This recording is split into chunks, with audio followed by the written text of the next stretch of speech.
नमस्कार, capital TV का खास शो राहुल का अग्निपथ देख रहे हैं आप। मैं हूं आपके साथ पूजा। बिहार में राहुल गांधी की फेल रणनीति की वजह से बवाल बढ़ता जा रहा है। सीट बंटवारे के साथ साथ टिकट का झगड़ा और अब नेताओं में खुला असंतोष, यानी घर में ही आग लगी है। बवाल और विद्रोह के बीच कल देर रात पटना में कांग्रेस आपात बैठक बुलाई, पर अफसोस बैठक कांग्रेस के अंदरूनी भूकंप को शांत करने की नाकाम कोशिश थी। कहने को तो केसी वेणुगोपाल, अशोक गहलोत और अजय माकन पहुंचे थे, लेकिन डैमेज को कंट्रोल कर ना सके। तो बिहार चुनाव के बीच कैसे कांग्रेस फंसी है, आज आपको बताएंगे। साथ ही एक बड़ा झटका कांग्रेस को कोर्ट से लगा है। दिल्ली के राउज एवेन्यू कोर्ट ने सोनिया गांधी और राहुल गांधी के खिलाफ नेशनल हेराल्ड से जुड़े मनी लॉन्ड्रिंग के मामले में ईडी से कुछ सवालों पर स्पष्टीकरण मांगा है। स्पेशल जज विशाल गोगने ने मामले की अगली सुनवाई 30 अक्टूबर को करने का आदेश दिया। अदालत ईडी के आरोप पत्र पर संज्ञान भी ले सकती है, जो राहुल गांधी सोनिया गांधी के लिए बड़ा झटका है। तो जैसे जैसे नेशनल हेराल्ड का मसला आगे बढ़ रहा है, राहुल गांधी की मुसीबत भी उतनी ही बढ़ रही है।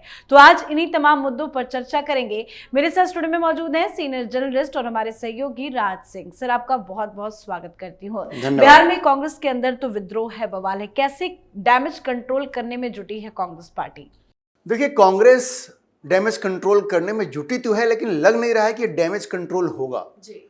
अब देखिए, इतने जो बड़े बड़े लोग हैं जो भी पटना पहुंचे हैं, केसी वेणुगोपाल जो राहुल गांधी के बिल्कुल दाहिने हाथ हैं, अशोक गहलोत जो चुनाव के प्रभारी हैं, और कृष्णा अल्लावरू तो बिहार कांग्रेस के प्रभारी हैं, साथ में अजय माकन भी गए हैं। अच्छा, मुझे ये समझ में नहीं आता कि ये लोग वहां जाके करेंगे क्या। ये लोग कितनी बार बिहार जाते हैं, और बिहार के जो कार्यकर्ता हैं उनको ये लोग कितना समझते हैं।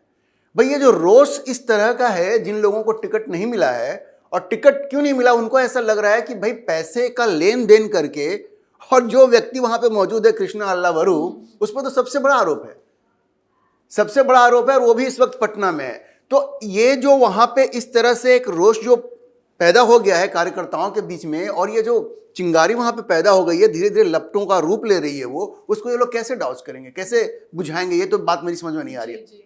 देखिए, बात है क्या कि ये जो कृष्णा अल्लावरू है, इनका बैकग्राउंड देखेंगे, होता है ना कि कई बार आपका बॉस जब आपको एक जिम्मेवारी देता है, तो आपकी कोशिश ये होती है कि हम कुछ ऐसा नया करें जिससे कि मेरे नंबर बढ़ने लगे। अब कृष्णा अल्लावरू ने यही काम किया। बिहार में कांग्रेस की क्या स्थिति रही है, क्या उसके पास वोट बैंक है, इन सबों को नजरअंदाज करके कृष्णा अल्लावरू ने ये डिसाइड किया कि हम कांग्रेस को ज्यादा से ज्यादा सीटों पर लड़ाएंगे, और उनको ये फीडबैक दिया गया। देखिए, ये समझना बहुत जरूरी है। इनसे पहले राजेश राम इस वक्त बिहार प्रदेश कांग्रेस के अध्यक्ष हैं, उनसे पहले वहां अखिलेश प्रसाद सिंह हुआ करते थे, जो लालू यादव के बड़े करीबी हुआ करते थे। तो कृष्णा अल्लावरू को ये फीडबैक दिया गया कि भाई, कांग्रेस को बिहार में ग्रो नहीं करने दिया जा रहा है, आगे नहीं बढ़ने दिया जा रहा है। क्यों? क्योंकि जो अखिलेश प्रसाद सिंह है वो लालू यादव के इशारे पर काम करते हैं, और लालू यादव कभी नहीं चाहेंगे कि कांग्रेस मजबूत हो। कई बार तो, और ये भी एक फैक्ट है, लालू यादव ने अखिलेश सिंह के मार्फत कांग्रेस को इस्तेमाल किया चुनाव में। कांग्रेस को कहा कि ठीक है, तुम लड़ो, वोट कटवा पार्टी की तरह लड़ो, अलग अलग सीटों पे तुम अपर कास्ट के कैंडिडेट खड़ा करो ताकि बीजेपी का वोट जो है वो कटे। ये एक फैक्ट है। और ये भी एक फैक्ट है कि जब अखिलेश प्रसाद सिंह को राज्यसभा भेजने की बात आई, तो उस वक्त तो झारखंड जेल में थे लालू यादव, और अखिलेश उनसे मिलने जाते हैं, वहां से लालू प्रसाद यादव सोनिया गांधी को फोन करते हैं कि इनको आप राज्यसभा भेजिए। तो इसमें कोई शक नहीं है कि अखिलेश प्रसाद सिंह की नजदीकियां थीं और उन्होंने उनके इशारे पे काम किया। लेकिन आपने लंबे समय तक अखिलेश प्रसाद सिंह को कांग्रेस का अध्यक्ष बना करके रखा वहां पे। अब उनके गुट के जितने लोग हैं, अभी आपको पता है कृष्णा अल्लावरू के खिलाफ सबसे ज्यादा बयानबाजी कौन कर रहा है? ये अखिलेश प्रसाद सिंह के ही बेटे हैं, अशोक कुमार सिंह, जो एमपी का चुनाव लड़ चुके हैं। अखिलेश प्रसाद सिंह ने कई बार उनको टिकट दिलवाया। इस बार भी उनकी कोशिश थी कि विधानसभा चुनाव में उनको टिकट दिलवाया जाए, लेकिन वो नहीं हो सका। अब टिकट नहीं मिला है तो बिल्कुल व्यथित हैं। और ऐसे में ये खबर आ गई कि कृष्णा अल्लावरू पैसा लेकर के टिकट बांट रहे हैं। बीच में पप्पू यादव की एंट्री हो जाती है, कुछ टिकट का जो सिंबल है पप्पू यादव देते हुए दिख जाते हैं, विजुअल्स आ जाते हैं, तो कांग्रेस के कार्यकर्ताओं में बड़ा रोष आ जाता है। पप्पू यादव की तो वैसे भी वहां एंट्री नहीं है। बिहार प्रदेश कांग्रेस के जो वहां का जो ऑफिस है, जो ऑफिशियल्स है वहां पे, जो कार्यकर्ता, उनके बीच में पप्पू यादव की अच्छी छवि नहीं है। तो ये सारी चीजें मिल गई। कृष्णा अल्लावरू के ऊपर ये भ्रष्टाचार के आरोप कि पैसे लेकर के वो टिकट बांट रहे हैं, पप्पू यादव की एंट्री। अच्छा, आप सोचिए, आप अपने स्टेट यूनिट को कॉन्फिडेंस में लिए बगैर पप्पू यादव से आप सिंबल बंटवा रहे हैं, क्या मैसेज आएगा? और पप्पू यादव की अपनी छवि जो है बिहार में, वो बिल्कुल एक ताकतवर और पैसा बांटने वाला, पता ना इनकम टैक्स का भी नोटिस भी गया है। बिल्कुल, जो आदमी खुलेआम पैसा बांटता है, आचार संहिता लागू हो चुका है और वो जाएगा नोट गिनेगा, कोई पूछने वाला है कि भाई तुम्हारे पास ये पैसा कहां से आता है? तो आप समझिए कि कांग्रेस ने खुद से ऐसे हालात क्रिएट किए। और ये सब क्यों हुआ? क्योंकि कृष्णा अल्लावरू को राहुल गांधी ने एक फ्री हैंड दिया। उन्होंने क्या किया? प्रदेश के जो नेता थे उनसे एक दूरी बना ली। इतना ही नहीं, तेजस्वी के साथ भी टसल किया कि हम 61 सीट लड़ेंगे ही लड़ेंगे। राहुल गांधी को समझाया कि हमें इनके साथ नहीं जाना है, हमें अपने हिसाब से लड़ना। और देखिए वो बैकफायर कर गया क्योंकि तेजस्वी ने कोई भाव नहीं दिया। और ये कृष्णा अल्लावरू ही थे जो राहुल गांधी को समझा रहे थे कि भाई तेजस्वी को मुख्यमंत्री पद का दावेदार घोषित करने की जरूरत नहीं है। लेकिन तेजस्वी ने जैसे ब्लैकमेल किया उनको गन पॉइंट पे, तो वो भी बूमरैंग कर गया, इनको डिक्लेयर करना पड़ गया। लेकिन ये जो कार्यकर्ताओं के बीच में मैसेज गया ना कि कृष्णा अल्लावरू ये भ्रष्टाचार में लिप्त हैं, और ये बात राहुल गांधी तक जब पहुंची तो उनको इसमें लगा कि तर्क है, इसलिए उनको इंडियन यूथ कांग्रेस के प्रभारी पद से भी हटाया गया। तो आप ये केसी वेणुगोपाल, अजय माकन, अशोक गहलोत, इनको आप पटना भेज देंगे तो उससे क्या फर्क पड़ जाएगा? पहले तो भाई ये लोग कभी पटना जाते नहीं हैं। जो ये कार्यकर्ता हैं जो विरोध कर रहे हैं उनको व्यक्तिगत रूप से नहीं जानते, वो कैसे समझाएंगे? और ये जो ऑडियो टेप आया था राजेश राम का, आपने सुना होगा उस ऑडियो टेप में क्या बातें हो रही हैं। तो जहां पूरा माहौल एकदम बिगड़ा हुआ है, इस तरह के प्रमाण आ रहे हैं, कृष्णा अल्लावरू के खिलाफ इतने आरोप है और स्वयं राहुल गांधी मान रहे हैं। और खतरा इस बात का है कि कृष्णा अल्लावरू पे जो आरोप लग रहे हैं वो राहुल गांधी तक पहुंचेंगे, क्योंकि अगर उन्होंने पैसा लिया है तो ये कहा जाएगा कि ये पैसा राहुल गांधी तक पहुंच रहा है। ऐसे में मुझे लगता है कि इन सारे नेताओं को पटना भेज देने मात्र से इसका कोई समाधान नहीं होने वाला है। ये राहुल गांधी की मुसीबतें बिहार में अभी कम होती हुई नहीं, तभी लगता है राहुल गांधी ने भी दूरी बनाई है कि क्या जाके और ज्यादा बवाल बढ़ा दें। सर एक चीज और, नेशनल हेराल्ड का मसला जो तो राहुल गांधी सोनिया गांधी का पीछा तो नहीं छोड़ने वाला है। कोर्ट में क्या कुछ हुआ, अगली सुनवाई की तारीख भी आ गई है, 30 को होगी। ईडी से जवाब भी मांगा गया है, क्या कुछ चल रहा है वहां पे? देखिए ये जो नेशनल हेराल्ड का जो मामला है ना, राहुल गांधी का पीछा नहीं छोड़ेगा। और इस बात की बड़ी संभावना है कि इनको जेल की सलाखों के पीछे जाना पड़ेगा, क्योंकि ये बड़ा गंभीर मामला है। देखिए एसोसिएटेड जर्नल प्रेस जो था उसको टेक ओवर करती है यंग इंडिया कंपनी।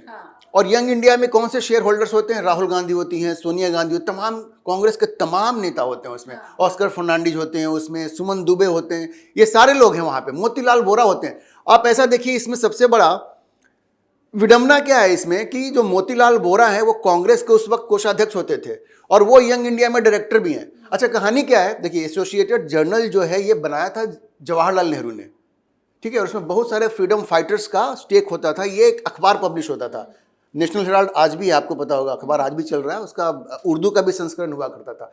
तो बीच में ये बैंकरप्ट हो गया। तो जब बैंकरप्ट हो गया तो कांग्रेस पार्टी ने उसको लोन दिया, कितने का? 90 करोड़ का। पहले तो सुब्रमण्यम स्वामी ने इसके खिलाफ जो याचिका फाइल की उसमें इसको भी आधार बनाया कि एक पॉलिटिकल पार्टी एक कॉर्पोरेट हाउस की तरह काम नहीं कर सकती। आप कैसे लोन दे सकते हैं? आप तो चंदा लेकर के पैसा जमा करते हैं कि मुझे चुनाव लड़ना है, भाई आप किसी को लोन नहीं दे सकते हैं। तो पहली गलती तो यही हुई कि कांग्रेस पार्टी ने 90 करोड़ का लोन दिया एसोसिएटेड जर्नल को, ठीक। उसके बाद अब देखिए कहानी यहीं से शुरू होती है। उसके बाद एक यंग इंडिया कंपनी बनती है जिसमें डायरेक्टर बनते हैं राहुल गांधी, सोनिया गांधी, ऑस्कर फर्नांडिस, मोतीलाल वोरा, सुमन दुबे, ये सब गांधी फैमिली के करीबी लोग हैं। और कांग्रेस पार्टी ये कहती है कि ठीक है हमारी तुम्हारी डील होती है, 50 लाख रुपए यंग इंडिया लिमिटेड कांग्रेस को देती है और बदले में उनको ये अधिकार दिया जाता है कि तुम एसोसिएटेड जर्नल से 90 करोड़ वसूल करो, ठीक है। तो अब इसके शेयर्स जो हैं एसोसिएटेड जर्नल्स के वो चले जाते हैं यंग इंडिया के पास, ठीक है। लेकिन अब सवाल यह उठता है कि भाई उसका लोन है 90 करोड़ का, अकेले एसोसिएटेड जर्नल्स की जो प्रॉपर्टी है वो 2000 करोड़ की है। लिक्विडिटी भले नहीं है, बैंक में पैसा नहीं हो, लेकिन अचल संपत्ति भी तो होती है ना, उसकी बिल्डिंग्स हैं। यहां पे आप देखिए जो बिजनेस स्टैंडर्ड का ऑफिस है उसी के ऑफिस में चल रहा है, उसी की बिल्डिंग में चल रहा है। तमाम ऐसे ऑफिस हैं जो उसके, और उससे भाई उससे जो रेंट आ रहा है, सालाना रेंट आ रहा है, मंथली रेंट आ रहा है, उसको तो आपने काउंट ही नहीं किया। तो सवाल है कि जिसकी उस जमाने में 2000 करोड़ की संपत्ति थी, आज सोचिए आज के जमाने में वो कितनी संपत्ति होगी। तो भाई जिसके पास इतनी संपत्ति है तो सिर्फ 90 करोड़ की वजह से 90 करोड़ रुपए के लोन के लिए आपने पूरी 2000 करोड़ से ज्यादा की संपत्ति, जो आज की तारीख में कम से कम 10,000 करोड़ की संपत्ति होगी। और ध्यान रखिए अलग अलग सिर्फ दिल्ली में ही नहीं है, अलग अलग शहरों में ही है, लखनऊ में भी है और भी जगह पे है। तो ये सारी जो उसकी संपत्तियां हैं, आपने ये सिर्फ 50 लाख, सोचिए यंग इंडिया लिमिटेड सिर्फ 50 लाख रुपए पे करती है और उसके बदले में हजारों करोड़ की संपत्ति उनके पास आ जाती है। और ये जो यंग इंडिया है उसमें डायरेक्टर कौन है? ये सारी गांधी फैमिली के लोग हैं। राहुल गांधी हैं, सोनिया गांधी हैं और तमाम ये सब लोग, मोतीलाल वोरा तो अब रहे नहीं, ये तमाम सारे लोग हैं। तो ये सीधा सीधा धोखाधड़ी का मामला बनता है और यही केस लेकर के सुब्रमण्यम स्वामी गए थे कोर्ट में। और समझिए ईडी के पास अब ये मामला है, ईडी अब उसमें चार्जशीट फाइल कर चुकी है, कोर्ट को उसमें संज्ञान लेना है और ये केस इतना वाटर टाइट है कि आप मान के चलिए। और ईडी तो बार बार कह रही है कि उनके पास सबूत है। सबूत तो है ही ना। अभी जितनी बातें मैंने आपको बताई इसमें कुछ भी ऐसा नहीं जिससे कांग्रेस इनकार करती है। कांग्रेस के पास इसका कोई डिफेंस नहीं है। वो सिर्फ ये कहती है कि भाई ये जो यंग इंडिया भी बना है वो चैरिटी के लिए बना है। अरे भाई चैरिटी के लिए भी बना है तो आपने पूरा शेयर कैसे ट्रांसफर कर दिया? आपको तो, आपके पास तो ओनरशिप आ गई ना। 50 लाख रुपए दे करके आपने 2000 करोड़ से ज्यादा संपत्ति की, जो आज की तारीख में 10,000 करोड़ हो गया, आपके पास उसकी ओनरशिप आ गई। चैरिटी होने से क्या होता है? उसके पास अब उससे जो रेंट आएगा वो पैसा कहाँ जाएगा? बिल्कुल। तो ये सारी चीजें हैं ना, तो बिल्कुल वाटर टाइट केस है। कांग्रेस के कहने से कुछ नहीं होता है। अगर कांग्रेस के इरादों में दम होता तो कांग्रेस ये चाहती थी ना कि एडमिशन ही ना हो, वहीं पे खारिज हो जाए। कोर्ट ने तो नहीं माना, अब कॉग्निजेंस लेगी। अब जो ये आरोप पत्र वहां पे फाइल हुआ है तो ये अब राहुल गांधी के लिए बहुत ही मुश्किल स्थिति है। राहुल गांधी नहीं, सोनिया गांधी के लिए मुश्किल है और इन लोगों को जेल जाना पड़ सकता है। ये इनको सोचना पड़ेगा क्योंकि बहुत ही वाटर टाइट केस बनाया गया है। इसमें इनके बचने का कोई रास्ता है नहीं, बहुत ज्यादा रास्ता नहीं है इसके। बिल्कुल बिल्कुल, बहुत बहुत धन्यवाद समझाने के लिए। धन्यवाद। तो बिहार चुनाव में फंसे ही हैं राहुल गांधी, साथ ही नेशनल हेराल्ड मसले पर भी एक्शन बड़ा होने वाला है। फिलहाल दिल्ली के राउज एवेन्यू कोर्ट ने इस मामले की सुनवाई को 30 अक्टूबर तक के लिए टाल दिया है।